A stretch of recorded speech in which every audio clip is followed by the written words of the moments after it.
extremely strong stereotype connected to, libraries being just a collection of books. Of course, these modern libraries are just so much more.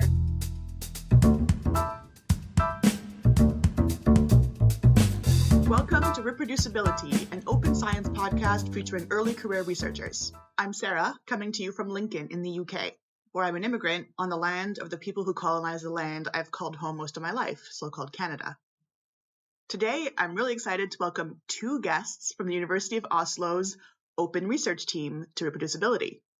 We have Agata Bochynska and Matthew Good. So would you like to introduce yourselves? Go ahead, Agata. Yeah, sure.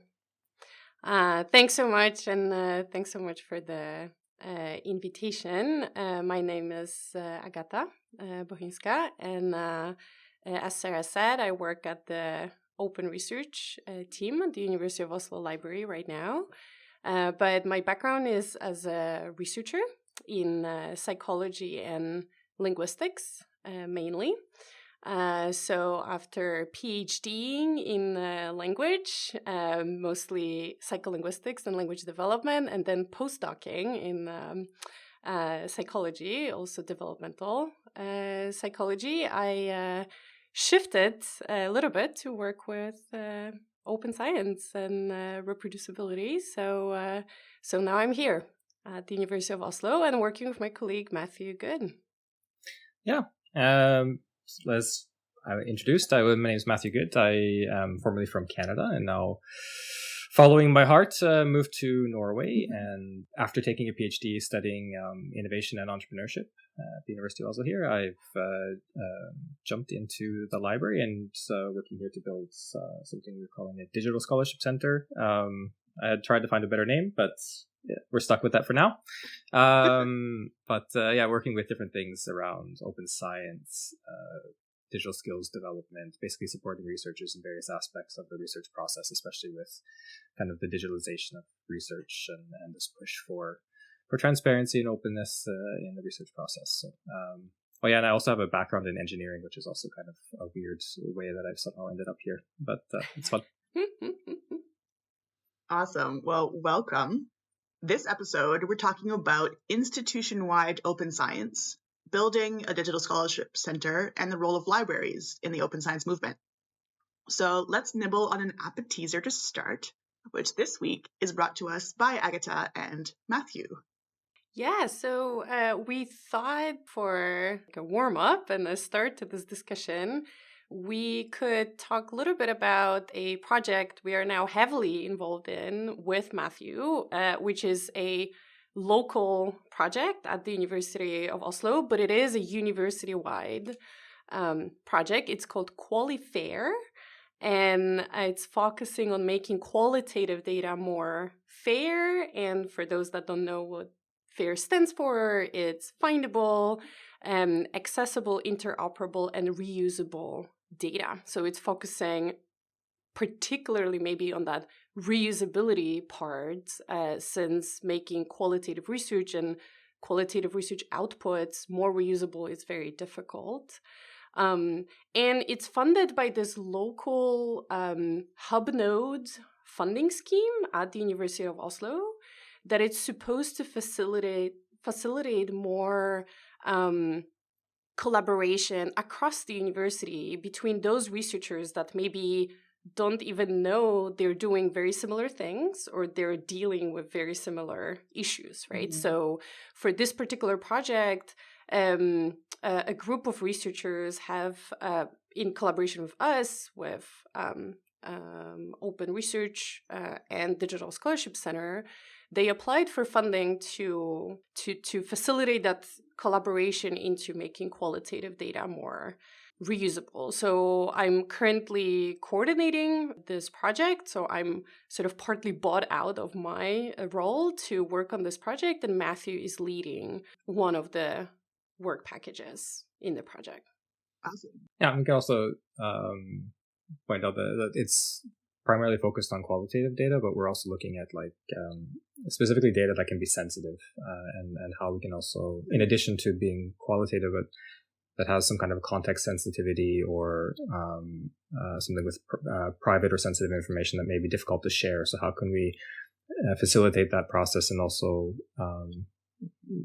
give guidelines and guidance to researchers for how to work with their data throughout the process to enable that reusability if we can, and to what extent that is possible.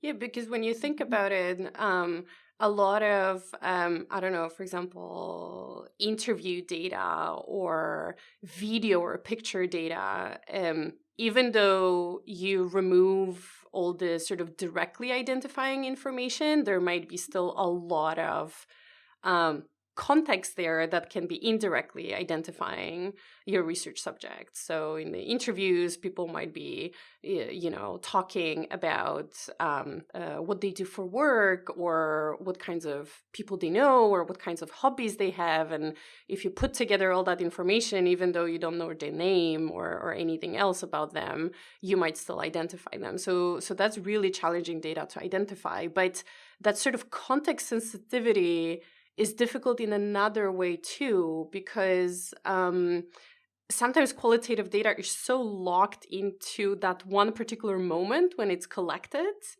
It's so sort of time sensitive in a sense that it makes sense only then and there. So how do you make that kinds of data reusable, right? Is it even reusable? Could other researchers even benefit from that data at all? Is there a point in putting so much effort into it? I was going to ask that. I was going to, because when I took one course in qualitative methods, I was telling my prof about this open science stuff, and they were like, but why? Right? Like, in terms of qualitative, we don't care about reproducibility in particular. That's not why we do the work that we do. That's not the questions we're trying to ask. We're not interested in this. And that's what you're saying, right? It's like, it's so specific to that time and to that context. So why are we trying? Is it the imposition of quantitative values onto qual? Are we trying to like absorb? Yeah. Or, where is this coming from? Is it coming from qualitative researchers who want this? Yeah, so that reusability of qualitative research connects to the reproducibility question very tightly. And we, as a sort of a side thing to that Qualifier project, into our involvement in these topics, we also started collaboration with researchers in Tier 2 project. It's a large EU-funded project. Tier 2 stands for Enhancing Trust, Integrity, and Efficiently in Research Through Next Level Reproducibility. It's a really long name. So thanks God for acronyms, right? So we can just say Tier 2, but just shout out to the Tier 2 project, because they are sort of venturing out to this epistemic diversity and to the diversity of different contexts of reproducibility, which is really difficult, exactly for the reasons that you said. I mean, reproducibility does not apply in the same way to quantitative research as it does to qualitative research. And so in this collaboration with Tier 2, we will be trying to figure out what reproducibility means for qualitative research, and whether we should even use that term, or whether we should use other terms, right?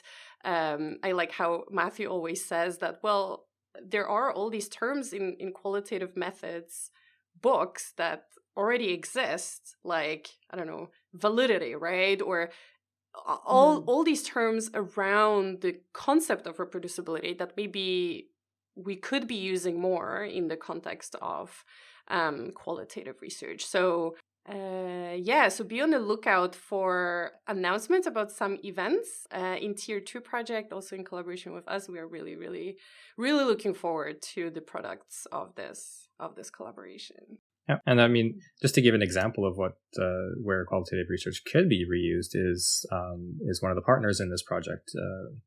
They have a huge database of hundreds of videos from classrooms, and how teachers are actually teaching their kids at different ages throughout and different subjects, and the value in being able to go through and coding this and then reusing these and seeing being able to look at these videos from different perspectives. There's a huge amount of value, especially considering how much time and effort is put into actually filming these classrooms. I mean, we don't know what the value of something will be in 20 years, or maybe after the people in the video have passed away, and then this can be then released to the public. There can be a lot of archival value here, because we'll never again be able to do these interviews or these recordings of these situations ever again, because because it is so time sensitive. So, I mean, there can be a lot of value locked up into these videos, even if they can't be shared immediately. Mm-hmm. I guess that comes back to the question of balance between trying to do something for everybody, but also being tailored to every single situation. Yeah. I guess we're going to get more into that, I think, in our next segment. Yeah, but just to sort of wrap up maybe the discussion about the Qualifier project, and that will also tie maybe very closely to what we'll be talking about in a second, is that what I really love about it is that it actually really did connect researchers that didn't know about each other's existence, that work with very different types of data, but actually meet very similar challenges. So, as Matthew said, some researchers work with videos from schools with teachers and children. Other researchers go out to the field and can collect ethnographic, anthropological interviews or observations. Other researchers do DNA sequencing, and they have pictures, like images of these cells. And you would never think these researchers had a lot in common, but then it turns out that because they work with qualitative data or context sensitive data or identifying data that are very difficult to share, suddenly you can bring them into one room and they have a lot to talk about, and they actually benefit a lot from exchanging these experiences. So this type of, building bridges across very different disciplines for increasing reuse of research outputs can be incredibly beneficial, even though from the start it might feel like, well, these guys don't have so much in common. So it's been really incredible to be able to contribute to that and sort of help to facilitate these connections. Awesome. All right. So I think that nibbling might have used up more energy that I consumed. So I want a proper name.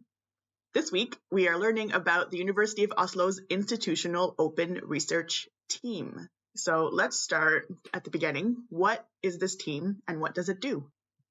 Yeah, our open research team is affiliated with the University of Oslo Library. So it is university-wide in the sense that, of course, the library is university-wide, but of course, we are not the only ones working with open research at University of Oslo. There are also research administrators in the Central Research Administration, Research and Innovation Administration. There is also IT department at the University of Oslo, and in the IT department, there are also engineers and programmers that work on developing infrastructures for open science. So we are definitely not the only ones, but we are the only ones that have the formal name of open research team. And of course, and we will talk about it a little bit more, of course, it makes sense that we are housed at the library. We consist currently, I think are we 6? Are we 7, Matthew, currently? Good point. We didn't count how many we are. 6 or 7. A good group. Yeah. Maybe even more than 8 or 9 now, but yeah. Yeah, because we are actually, there are new people constantly joining, and we are a very diverse team, divided maybe a little bit in half, in a sense that some of us work with open publishing specifically, so it's like an open access team, and they deal with publishing research articles and books, open access. And then others are more focused on open data, open methods, reproducibility, research visualizations too, and other aspects of that sort of digital and open scholarship. So also some of us are more with advisor / librarian background. others are more with research background. So both me and Matthew came straight from a more typical academic career. We were researchers, and we sort of switched gears to work with open research. But then other members of our team have been more on the sort of library career track, where they specifically worked on these issues, on open research and data sharing issues from the library perspective. So they are definitely much more library experts than we are. We look at these problems more from a researcher perspective. Cool. And I know that when I visited Oslo, we talked about some courses you were offering. So is that the open research team that offers these courses, or like how does that work? Yeah, go ahead, Matthew. Because here we're getting into the nitty-gritty of how we are actually functioning, and it's not that straightforward, maybe. We do offer these courses every semester that are taught by various different people at the university library. So we have about 6 or 7, 8 modules. I can't remember, 7 modules, I think, on different aspects of data management, which we run on Zoom every semester. They're about an hour long with time for questions and stuff afterwards if necessary. And they cover things like data organization, introduction to metadata, all the different, and of course, data sharing and archiving and preservation. Yep. And then, cool. And just in the interest of our listenership, is that just for University of Oslo, or can anyone join? Technically, anybody can join. I think if in the future, though, we find that there's nobody from the University of Oslo participating anymore, we might have to kind of figure out a new way of doing that. Yeah. But as long as we run these courses online, whichever courses we run online, anybody can join. So people are more than welcome to join these courses. Though I would say that there are some very University of Oslo specific aspects to the courses. Like we have our own, for example, storage guide of what services are available at the University Library, the University of Oslo, that can be used for storing various sensitivities or data with various levels of sensitivity. So yeah. In addition to that, we also have a number of courses around open publishing, researcher visibility. Agata has some courses around pre-registration and kind of reproducible workflows and how to think about that, different kinds of practices. And then we're also invited into a master programs, PhD programs throughout the year as well. So it can be quite a lot. But a lot of these courses are we like to say, delivered via the Digital Scholarship Center. Kind of the Digital Scholarship Center is the face of the library towards researchers. Actually, in Norwegian, we even call it the Center for Digital Research Support, which is also maybe not the perfect name either. But we try and kind of act as a hub or a gathering point for a lot of these different courses. So we also will advertise for courses that are delivered by the IT department in various aspects here, and from the central administration when those do exist. So it's really kind of a way to organize and make it easier to find a lot of these courses that do exist, and also as a platform for maybe delivering new courses, testing out different courses that are maybe relevant here. And here's where that complexity comes in, because so as Matthew said, we are running some courses that are open to everybody at the university. So we have that research data management and sharing course series. We have open research and reproducible research course series, and these are delivered just openly to everybody. But then we also collaborate with individual departments, institutes, faculties across the university to also deliver this content as a part of their master's programs or PhD programs, for example. Or we have they can sort of ask us to deliver also one-time lecture or a course. So we sort of both deliver the regular open offerings and the sort of individual, more decentralized courses.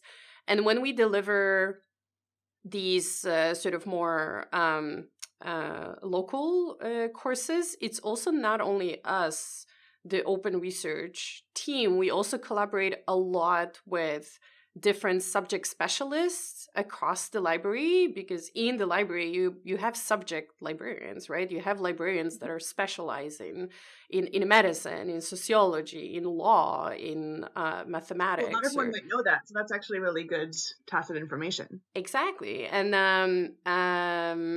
yeah, very often they are a lot of people don't know that they exist and that they can help with things like data sharing or systematic reviews or search for literature or reference management or tons of visualizations or tons of things that they Librarians have. are such an untapped resource. Exactly, that they have this incredible knowledge They know a lot. about.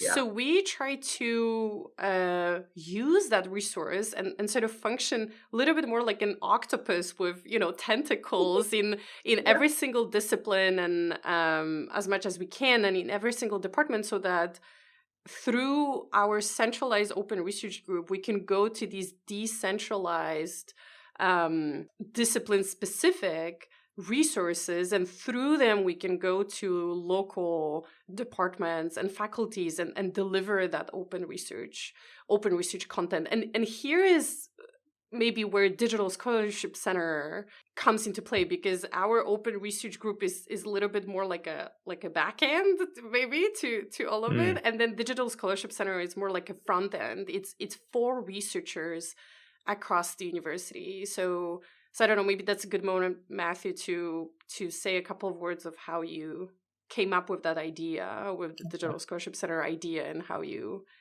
build the whole thing. Because I actually, when I started here 2 years ago, and when I started, Digital Scholarship Center was still a project, but was already sort of going. I can't take credit for the idea at all. It was actually a former leader at the library that got this written into one of the master plans around IT development at the university, and in collaboration with a couple of the other librarians at the university. And it's based on kind of their experience with visiting other internationally libraries. So I think you can find similar things in libraries in the US. You also might see them called digital humanities centers or research data labs, research data offices. In some ways, I think what we're trying to build here is a little bit broader, in that it encompasses a wider range of services and ideas than some of these other ones. It's hard to say, though. It really depends from the university to university. But what we were really missing, I think, at the university also was a gathering point or for this type of stuff. So, anyways, this was written into these plans, and then I was able to apply for money and got some funding for that early in 2019, and then through a bunch of mapping projects and understanding kind of the needs, and then trying to also understand how the library functioned and getting people on board with the idea. We built it up through the pandemic, which is also a nice challenging aspect here too, trying to do everything digitally and trying to coordinate and gather these things that the library already does. Also being not a librarian myself too, so it really demanded a lot of really going around and understanding all of these different aspects, and then getting enough people motivated for this, and building a different or putting it together into a project where we've officially launched last June, actually. So we've really only been in operation for just under a year now. But it's really been a collaborative effort between various aspects of the library. So right now we're still organized at kind of, the medicine and natural sciences library and the humanities and social sciences library, and trying to get people from all these different areas to participate in the courses and to coordinate some of their efforts across these organizational divides to start kind of thinking, what does the researcher actually need? How are things changing? How can we serve these researchers? And this also requires then that some of these subject librarians, or I think they call it library liaisons or information specialists. So it depends how you want to call them. changing their role with which has also been kind of, change is always difficult. So it's kind of getting used to this and understanding what this role requires. And through this process, the library also launched a new strategy. And one of the main ambitions there is to really build up the library as a partner in the research process.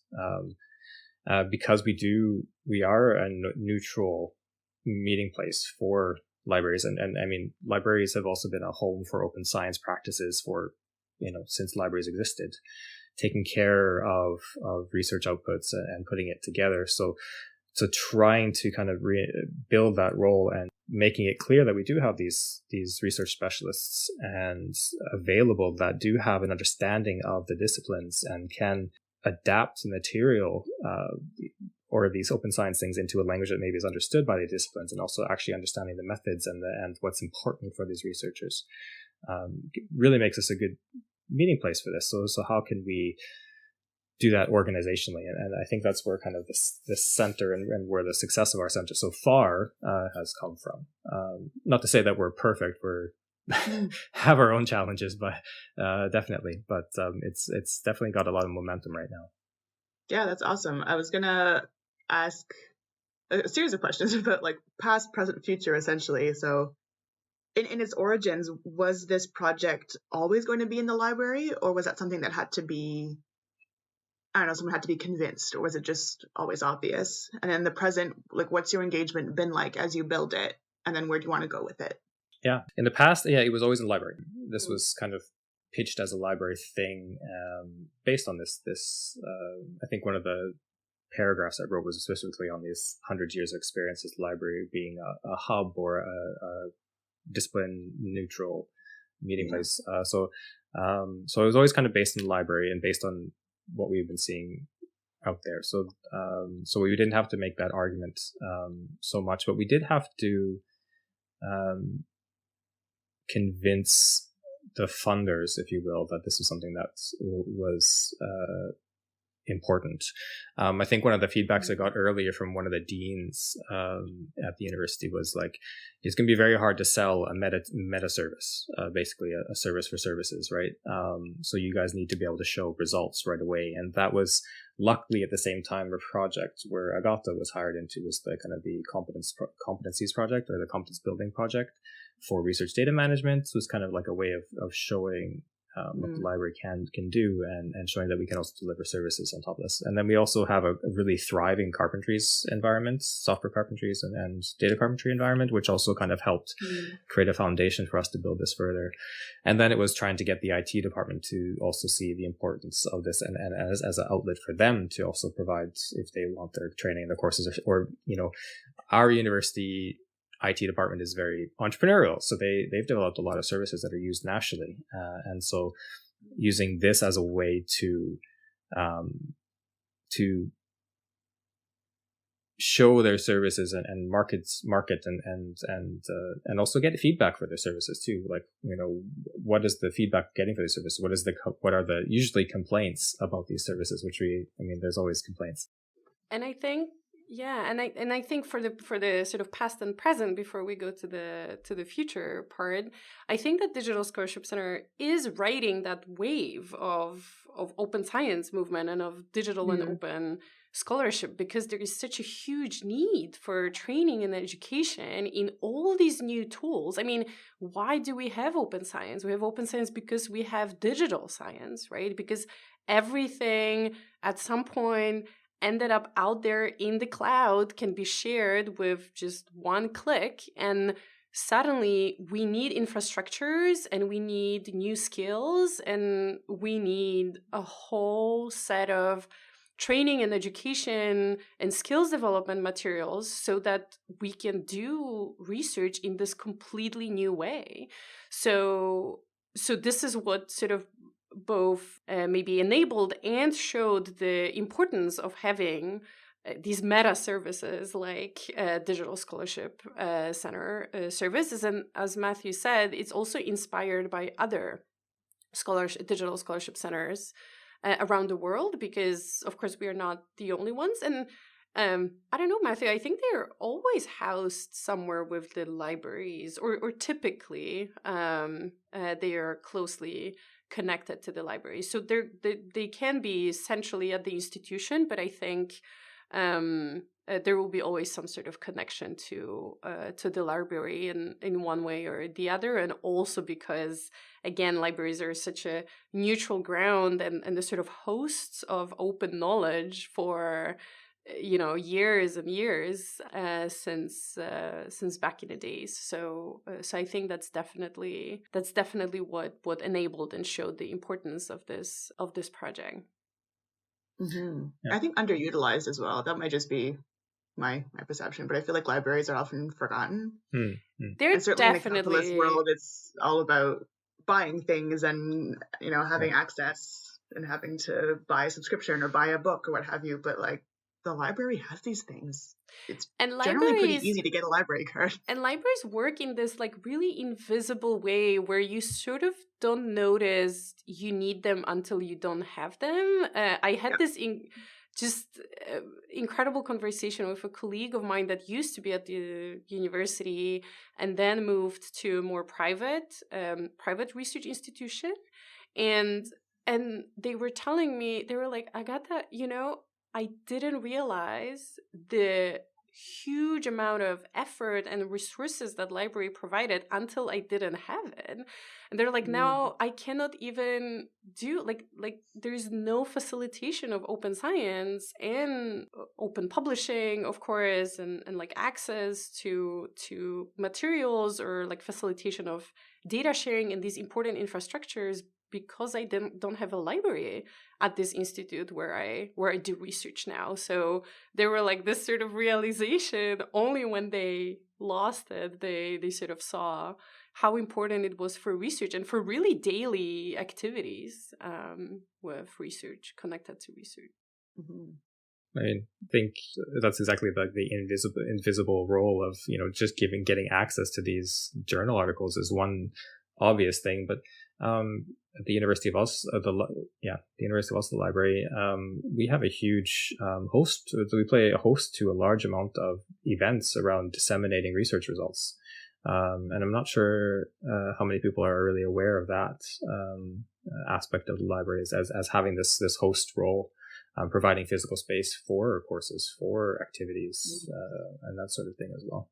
And enabling communities and community building, which we are recently also slightly obsessed about, I would say. And we definitely want to push for even having more involvement there and sort of try to facilitate community building, particularly around open research and research reproducibility, since this is such a new topic and so many researchers just walk around desperate to get some help and some advice and meet other researchers, especially early career researchers, of course, to meet other researchers that know something about it or have similar challenges. So as Digital Scholarship Center, we try to host these communities where this sort of circulation of knowledge and exchange of experiences can happen. And the Reproducibility T Journal Club is actually one of these platforms where we gather researchers and students and we enable these discussions for them. So maybe our case is a little bit unusual case of where the library is hosting Reproducibility T, because I know that many places around the world it's maybe a little bit more bottom up, that one PhD student or a postdoc is taking the initiative and then they're meeting more or less informally. Here we provide space and we provide coordination for these events. So we sort of took over that logistics and coordination role for the journal club. That's awesome. I think I probably should have mentioned in the introduction that like that's how we know each other. I was visiting friends in Oslo and I had reached out to it was Dan Quintana, who's at the university, and was like, hey, I'm going to be around. and he wasn't in town, but he forwarded my email Yeah, to the team. Dan Quintana reached out to me, and he's like, you might find this interesting. Sarah will be in town. And then completely by coincidence, that was exactly the day, because we meet bi-weekly for our reproducibility journal club. And that was exactly the day when we were meeting. So we moved things around and moved some topics around, and I was so happy that Sarah could talk about sort of your experiences with research reproducibility and open science, especially in the context of, how challenging it is for early career researchers right now, and that whole culture change and all the sort of expectations around. So I think that was a really, really nice meeting, and that also led to us being here today. So Yeah, one exactly. thing leads to another. Yeah, I thought it was really important to talk about and to learn more about an institution-wide open science group or open research, group. Like, what does that look like, right? And it's kind of cool to know that it's actually quite recent, so something that is building, and that it seems to be having quite a bit of success so far. Yeah, we hope That's so. Yeah. I think from the feedback that we're getting from researchers, and of course other members of our team are getting, because of course it's not only me and Matthew. There are several other members of our team that are they're very much involved in teaching and training and also policy development. So some members of our team are much more involved in these discussions with central administration at the university, or these working groups at the university that develop the strategy and policies around open science and open research. So some members of our team are also involved in these high level discussions. For me, at least, for example, I stay more sort of lower level, close to researchers and close to hands-on help and hands-on training and education. But I also like to sort of bring up these topics of the importance also of high-level change, right? And pushing for more, let's say, for example, integration of open research curriculum in obligatory courses in PhD programs or master's programs. Yeah. That's a very important step forward for us thinking about the future and moving forward with the type of work that we're doing, that we will push more for harmonization of the curriculum across the university. And again, that's not something that only we will do or can do, but we can also have a role there. Right now, it's a little bit random, right? So if course coordinator at the Department of, I don't know, linguistics or psychology or sociology or philosophy, if they want to have open research content or data sharing content in their courses, for example, methods courses or ethics courses, because this is usually where this content fits best, then they get in touch with us or they put it in there themselves. There is definitely huge need for more harmonization of that content and how this content is delivered. Yeah. And if we just want to focus on the kind of what's the future of the DSC, I would say definitely getting these courses more integrated into the regular education of early career researchers would be one aspect of it. Improving the visibility of our center, it's quite visible already, but there are still certain areas that don't know about us yet. It's kind of one of our areas we want to work on. Further development of our courses is kind of a standard thing. You need to always update, make sure that we're always at the cutting edge and understanding these processes and getting them, making sure that we're not saying anything completely out of date. And other things are looking at kind of the future. Where are things going to be developing in 5 or 10 years? How can we reinforce the library's role as a partner in the research process? Artificial intelligence, that's very easy, of course. I mean, that's everybody's talking about it right now, but how is this going to affect systematic reviews? We've already working with a researcher in the medical faculty, looking at iris.ai, which is a tool that's supposed to be, that can support literature reviews using AI, and also can do data extraction from PDFs, and if you kind of specify what you're looking for. So how was this AI and these large language models, how are they going to affect the searching process, especially when we've seen the explosion in publications? How do we create a good search, and then dealing with 2,000 articles and then somehow trying to summarize those without using extreme amounts of time for that? How is the publishing process going to change in 5 to 10 years? Are we going to be seeing more of these interactive publications where the data is linked into the publication, and you can actually kind of interact with some of the figures or rerun the analysis in a integrated Jupyter Notebook style publication?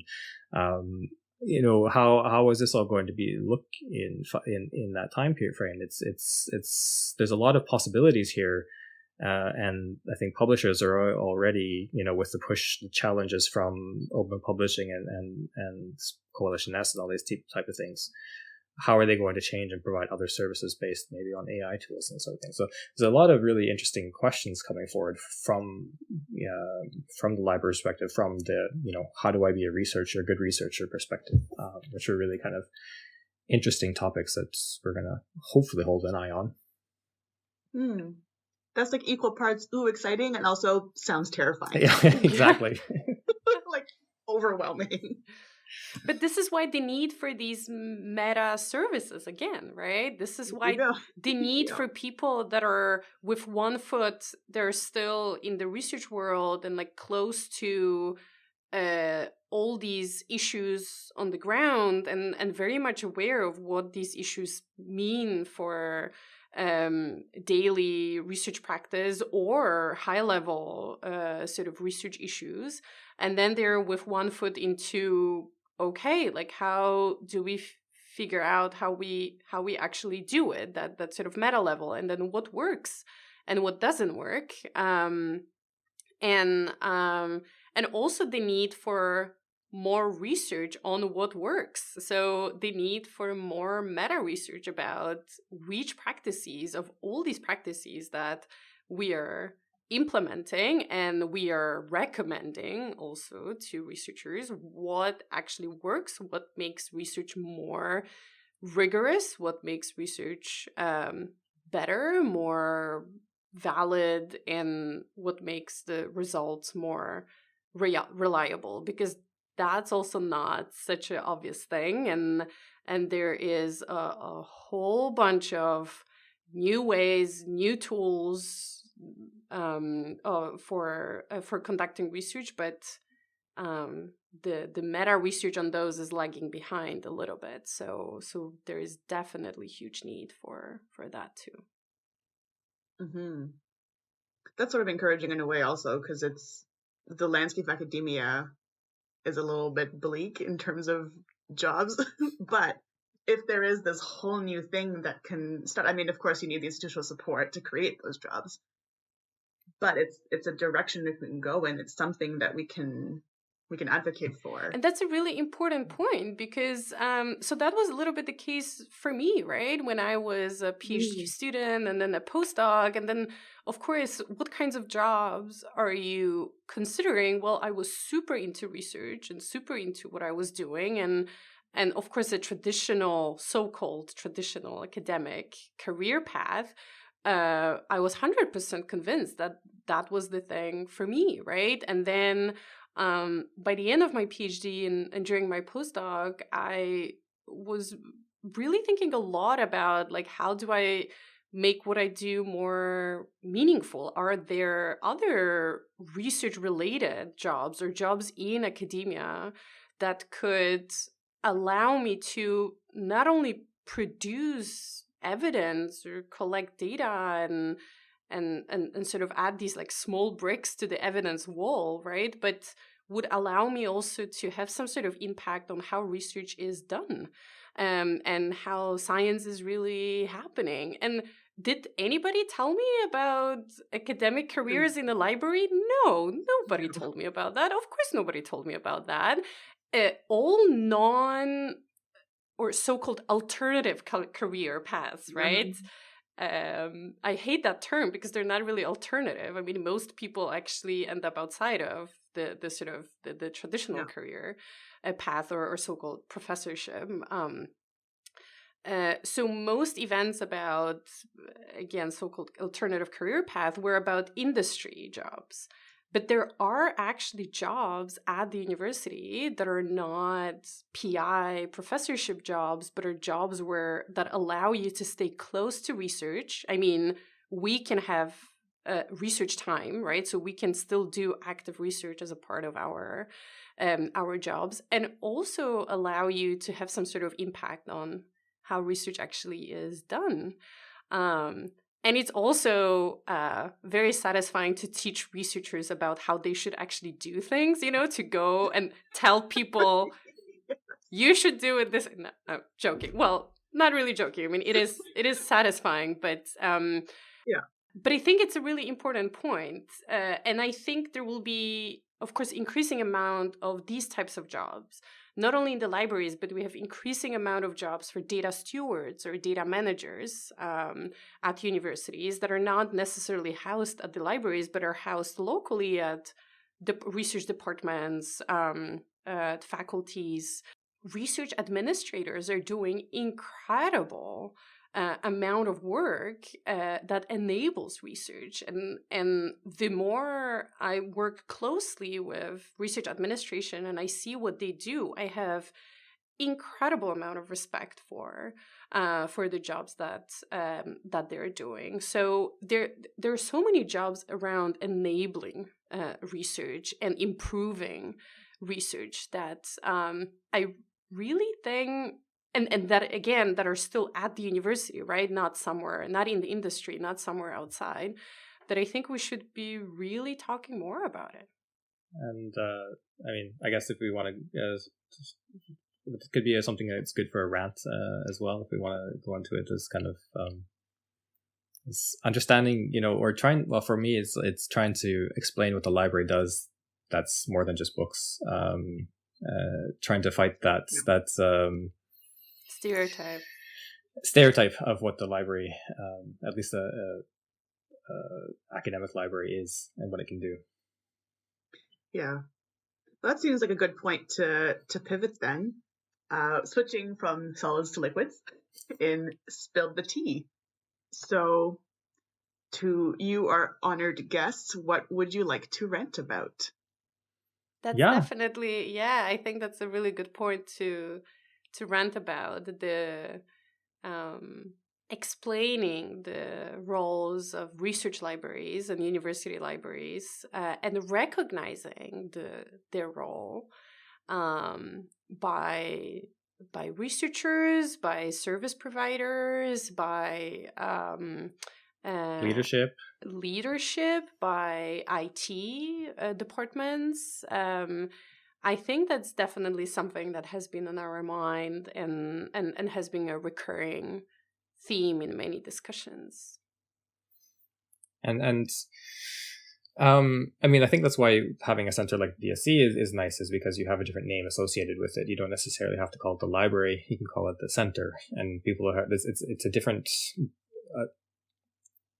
A lower barrier to entry, if you will, or to contact them, because it's doesn't have that stereotype with it, and which is unfortunate, because the library is a fantastic place. But if you go and ask somebody, hey, who's studying at the university, and it's like, hey, what do you use the library for? Well, books and a place to sit and work. And more, rather than, like every once in a while you might get somebody, oh yeah, I got help with the reference management, or I got help with, but we're hosting a writing center too, which does fantastic work about mentoring writers and how to do the writing process and that sort of thing too. all these really amazing events. I mean, I think we had a rocket ship in the library one, that they had built at from the Astronomy Institute.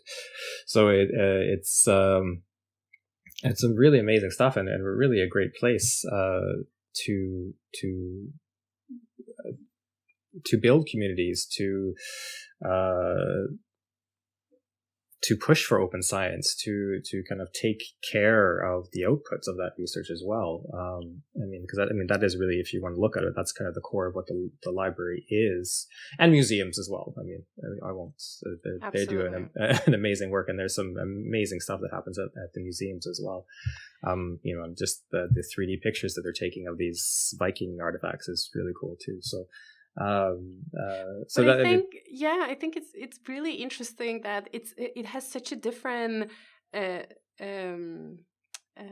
it sounds so differently, right? Like when you say I'm going to take a course at the Digital Scholarship Center, or I'm going to get a guidance at the Digital Scholarship Center, versus I'm going to a library course, or I'm going to get some help at the library. And like, why does it sound so different? Like, I don't like, why do we have that stereotype of library not being very, tech savvy or research savvy? I'm actually not sure, but like I think I'm the carrier of that stereotype too. Like I think I'm also biased in my own head, probably in some way, and I've been thinking about it, and I'm wondering if that's also partly maybe the fault of libraries not being very good at marketing their services. Maybe it's because they've always had that sort of invisible role in the background that, they're not the ones that would come out and shout, hey, like, we're doing all these amazing things, you should come here. I'm not entirely sure, but there is definitely a strong stereotype connected to libraries being just a collection of books, which is even not just, it's also an amazing thing that there are collections of books, but also, of course, these modern libraries are just so much more than that. And I think we should definitely try to fight this stereotype in one way or the other. I think we are trying that with Matthew in our everyday practice, and like trying to get people to realize that there are lots of researchers working at the libraries, lots of people with incredible tech backgrounds too. The people that I'm surrounded with in everyday practice, I would have never thought that this is how my everyday in a library would look like, right? Working in a library is just so diverse teams, people with incredible backgrounds, people with expertise in the topics that I would just like not even think they could have. And of course, incredible academic expertise. People that are just incredible academics and that still do lots of active research and really know how to do it well,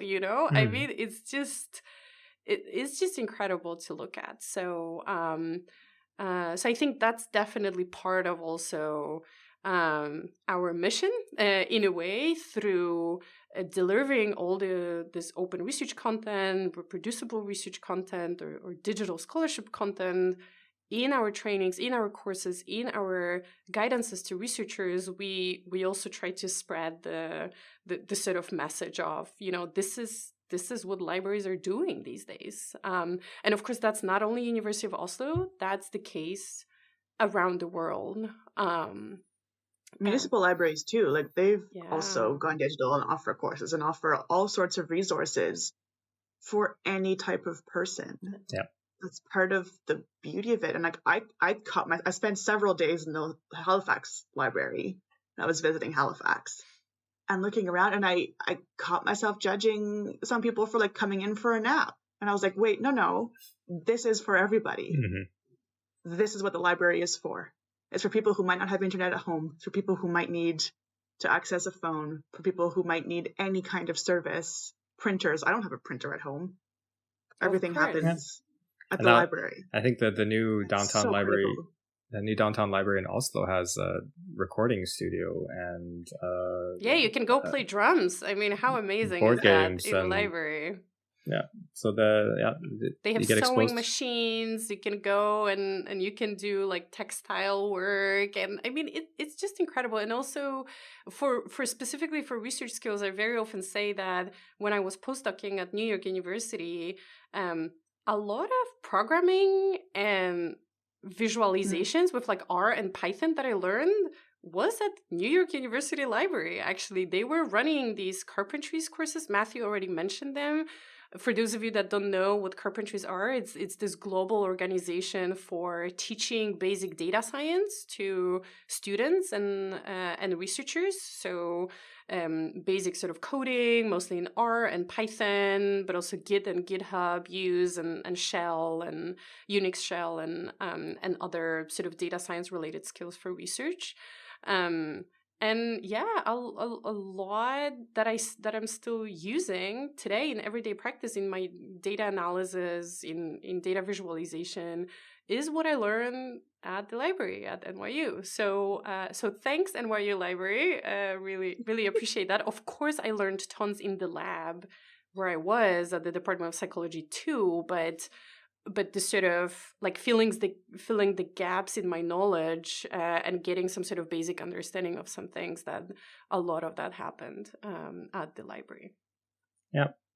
And if I could rant more about also just communication at the universities, I don't know if it's like you have all these faculties that they're all their own kingdoms, and then you have the institutes which their own kingdoms again, and then trying to get any kind of communication out. It's very decentralized. But that's why these communities are like. I mean, I'll circle back to this whole point about building communities as kind of one of the key aspects of what we do. And Carpentries is an example of that community. Reproducibility. We've created this Digital Scholarship Days event every January as well, which seems to be kind of a sweet point for getting researchers, when researchers actually have time to attend. And just creating a space for them to meet people across disciplines, and maybe, and I mean, it only takes one spark to create a really cool project. It doesn't take much, and if you can get one spark out of these events where you've created somehow a really good connection between people who wouldn't otherwise have met, it's more valuable than you think. I mean, me studying innovation too, that's the more sparks you can create, the more innovation you're going to generate, and a lot of this innovation comes from meeting people you wouldn't otherwise meet, and trying to combine information in new and ways that you wouldn't have thought about otherwise. So I think the library as a home for this type of activity is really critical. Mm-hmm. So lesson here is go to your library. Use your library. Get a library card for your municipal library. It's one of the first things I did when I moved to Lincoln. I went to get a library card. And build partnerships. But not only access your libraries. Not only go to the library, but like really use the library, right? Like really not only go there, but like try to check out what they are doing, what kind of resources they're offering you, how much you can learn from these people there. And since we are talking here today mostly about open science and reproducibility, how much you can learn about that, how much they can facilitate and that learning process and help you implement it in your daily research practice. And that's maybe especially good tips for early career researchers like PhD students, postdocs, where maybe these practices are not really implemented in your lab just yet, but you feel like, well, I should like hop on that train, right? Because that train is going and research assessment is changing. And very soon, those that are PhD students now and will be applying for faculty jobs or other academic jobs in a few years' time, they will be assessed according to also these open science practices or these reproducibility practices. So it's really important that they learn about that, and not every PI will have time to teach them, or even willingness, because not every PI is up to speed on that. So here definitely the library is the place to go if your local library, of course, offers that type of support. We are very lucky ours does, but as you said, right, it's a very recent development, because the Open Research Group was established 2 years ago. And of course, before that, there were lots of librarians or staff at the library working with open research, but maybe it was not as visible as it is now. So in many institutions, many universities, many libraries, it's a very recent development, but it is a quick development. So hopefully these types of services or this type of research support will be available many places very, very soon. Mm-hmm. I feel like it's a good place to drop the Arthur theme song or the library song. Definitely. We'll Let's do snip that. it in there. It often comes up. It's one of those like songs that has I mean, you can also sing. We don't need to drop the song. You can be the one who no. Pass. Pass. Pass. All right, and last but not least, I need my sweet fix. So let's clear the top of the tea tray of its delectable desserts with some tacit knowledge. So I'm going to ask Agata and Matthew, what are some of the things that you wish you had known that weren't explicitly taught to you? Yeah. Well, I was going to say something about kind of how you're communicating things is kind of important for getting engagement. So, using the correct language that people understand is really, I think, where I was successful. I managed to get people to participate there. But I'm wondering if I should change it a little bit to saying, like, the library is a great place to build a partnership with for your research projects, and you can. We have researchers in the library who are likely in your field and can contribute in some way, shape, or form, and we can be a good partner there as well. That's something that you're definitely absolutely not taught. and maybe to sort of add my bit of tacit knowledge here, that it's maybe also related to that coming back to the communities and community building, that role of libraries in building communities, and that's also through the people that already are at the library and can provide you with a lot of knowledge, and they also know what's happening at the university or across the university, and here we are again coming back to that university-wide open research or research support and development, because many people at the library can connect you to other people across the university, and through initiatives like reproducibility, that is, again, in our case at least, housed at the library, through these types of hubs like we are involved in here at the University of Oslo, like the Qualifier Hub that we were talking at the very beginning of this episode about, through Carpentries, through all sorts of these community building initiatives. We can help you as a researcher, and also we as researchers can learn more. So that's something that nobody told me when I was a PhD student or postdoc, or I wouldn't even think that joining communities would have such a huge role in becoming a better researcher, and in improving science. And here, maybe just a very quick to wrap up shout out to a preprint that came out just this weekend about 11 strategies for making reproducible research and open science training the norm at research institutions. And that's work led by Frederica Kors. We can link the preprint in the show notes, but of course, there they go through all these different strategies for making open science the norm. And community communities and joining communities and building communities is a big part of their recommendations, in addition to, of course, training and courses and implementing open science in existing curricula. But when I was reading through that yesterday, I was just so happy to see that that this role of communities is really stressed and accentuated there. So I second that, and I encourage everybody to check out the preprint, and I also encourage all the libraries around the world to get more involved in community building if they don't yet, whether it's through these existing communities like Carpentries or Reproducibly Teas or other types of communities, or they can of course come up with their own, right, depending on the focus that they wanna take. So that's maybe a very long bit of tacit knowledge, but I feel very strongly about that. So I think that can be very useful tips for researchers out there.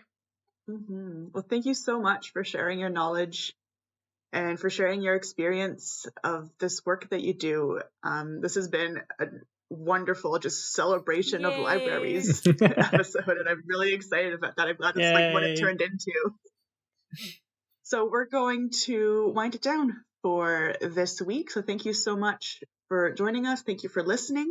I'll ask Agata and Matthew, if you are on social media and anyone wants to know more about you or the work that you do, where can people find you? I'm both on Twitter and Mastodon, sort of maybe equally active these days, but maybe vouching more for Mastodon.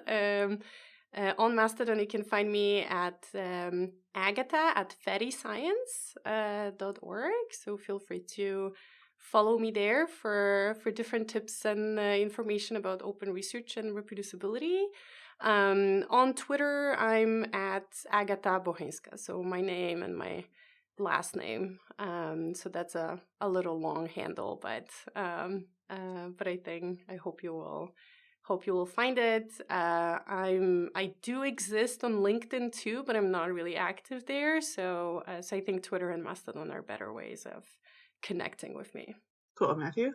Yeah, I'm technically on Twitter, but I couldn't tell you my handle. I have no idea. I don't really use it very much. And I am also on LinkedIn, I believe, but I'm not very active there either. So social media hasn't really been a major focus for me, unfortunately. So email matthew.good@ube.ue.no. If anybody has questions, you can easily contact me there, the old-fashioned way.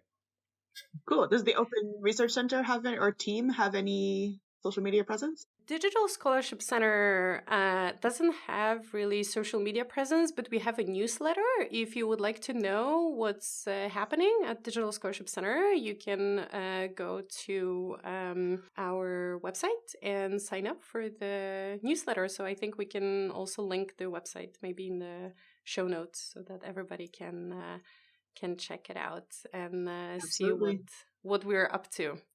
Yeah, wonderful. And you can find me on Twitter at Sarah_Sauvé or on TikTok at Madame YYT. That's MADOMYYT. And you can, of course, always follow Reproducibility on Twitter at Reproducibility. And you can always find our podcast on any podcatcher. And share it with your friends, anyone who you think might be interested in this kind of thing, anyone you want to convince to go to the library and have a celebration of how great libraries are.